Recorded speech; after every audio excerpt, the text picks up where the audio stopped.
Sederalun, Arab Saudi melarang kaum perempuan mengunjungi makam Nabi Muhammad yang terletak di dalam kompleks Masjid Nabawi Kota Madinah.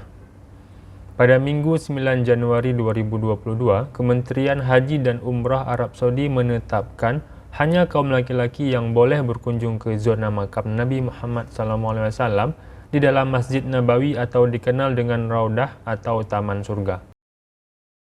Namun, jamaah perempuan masih boleh beribadah dan mengunjungi Masjid Nabawi.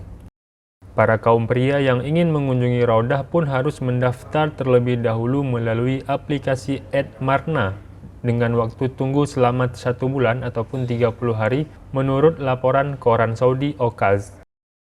Sementara itu, dikutip dari Gulf, Kementerian Haji dan Umrah Saudi memastikan tidak ada batasan atau larangan untuk jamaah melaksanakan salat 5 waktu di Masjid Nabawi.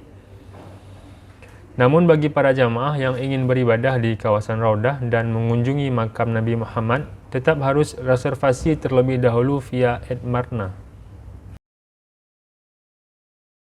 Selama ini, kawasan Raudah memang terletak di zona salat bagi kaum laki-laki.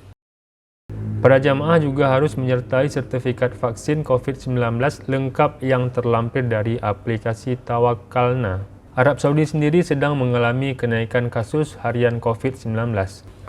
Pada Minggu 9 Januari 2022, kerajaan mengonfirmasi 3.460 kasus baru, membuat total kasus di negara itu mencapai 578.753 kasus. Akibat lonjakan kasus yang terjadi beberapa waktu lalu, Arab Saudi kembali menerapkan pembatasan sosial.